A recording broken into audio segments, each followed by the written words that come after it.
प्राचीन काल से लोग, जब सभ्यताओं का विकास हुआ था, लोग गुफाओं में रहते थे। फिर धीरे धीरे बस्ती का निर्माण हुआ, लोग ग्रामों में रहने लगे। और जब गांवों में रहने लगे तो उन्हें बरसात के दिनों में एक स्थान पर रुकना पड़ता था और वो अनाज संग्रह करने लगे। अनाज के साथ साथ एक जीवन में अस्थायी परिवर्तन हुआ, लोगों की बचत आते मिलने लगी। आप देखेंगे कि कालांतर में सामान का आदान प्रदान, बार्टर सिस्टम, यानी अदला बदली, किसी ने चावल दिया तो कोई उसके बदले में गेहूं लिया, किसी ने गेहूं दिया तो उसके बदले में गहने लिया, किसी ने गहने दिया उसके बदले में बैल लिया, गाय लिया। इस प्रकार लोग अदला बदली करते रहे।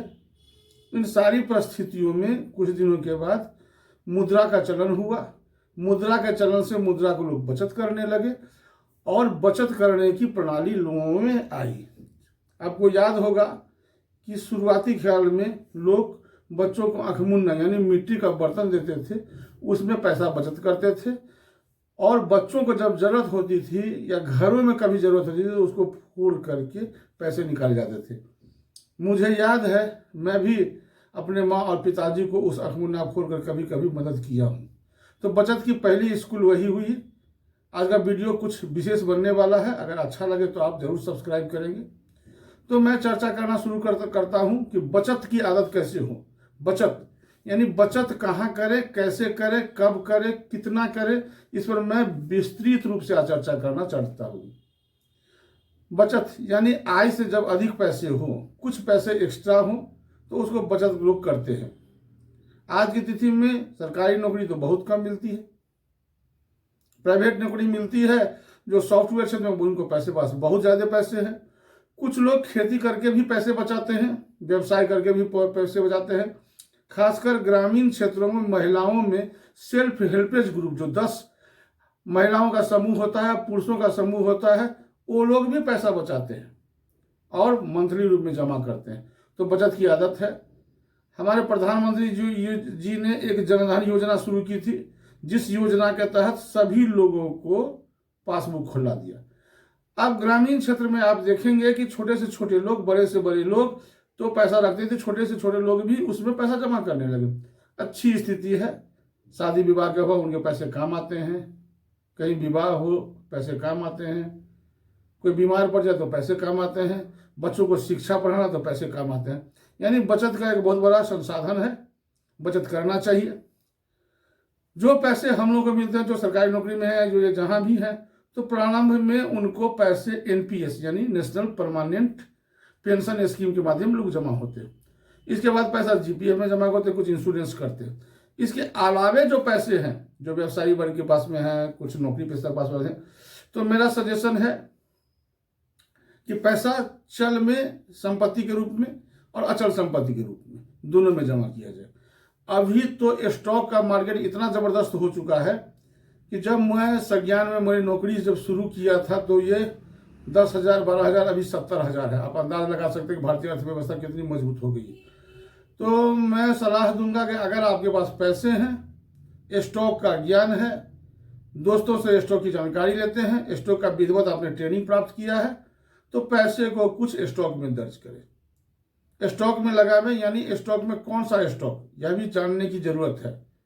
बहुत सारे ऐसे स्टॉक होते हैं जो पैसे आज लगाए 1200 रुपये में, एक शेयर खरीदा, पता चलता है 300 हो जाता है, और ये 300 से 1200 कभी होता नहीं है और आप डिप्रेशन में चले जाते हैं, आपका बहुत बड़ा नुकसान हो जाता है।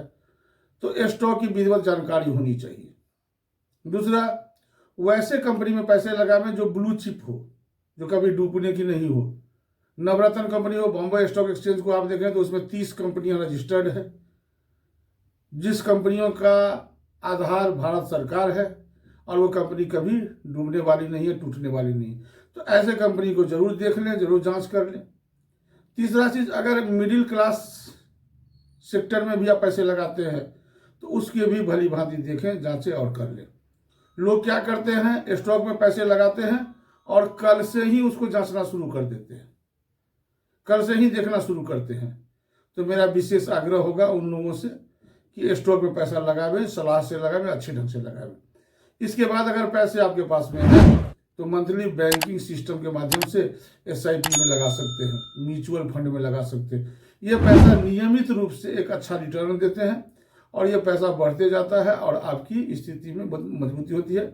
मैं अपना व्यक्तिगत अनुभव बताता हूँ कि SIP के माध्यम से मैंने पैसे बचत करके मैंने बच्ची की शादी की। SIP ऐसा सशक्त माध्यम है कि आप साल भर में अगर फिक्स डिपॉजिट में पैसा डालते हैं तो 6 से 6.25%, 7% तो सीनियर सिटीजन को मिलता है और इसके माध्यम से 12 से 15% तक भी लाभांश प्राप्त होता है।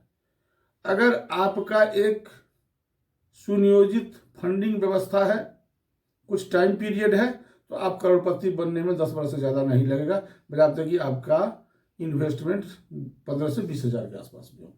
तो SIP और म्यूचुअल फंड भी एक बहुत ही मजबूत चीज़ है। इसके अलावा अचल संपत्ति, कुछ लोग इन्वेस्टमेंट जमीन में करते हैं। जमीन वैसे जगह खरीदें जहां पर आप उसको देख सके, सुरक्षित रह सके। खासकर जमीन जब खरीद लेते हैं तो उसकी समस्याएं पता चलती है, पता चलता है कि इसके 2 मालिक और हैं, गलत आदमी ने जमीन बेच दिया।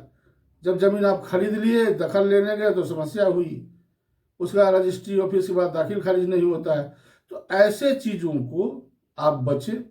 अचल संपत्ति जब भी लें, खासकर जमीन में इन्वेस्टमेंट, तो सबसे पहले आपको देखना होगा वो जमीन ठीक है नहीं है, दखल अफजाई है। आप नजरों के सामने में, यानी आप रहते हैं रांची में, जमीन खरीद ली बगोदर में, तो ऐसा नहीं होना चाहिए।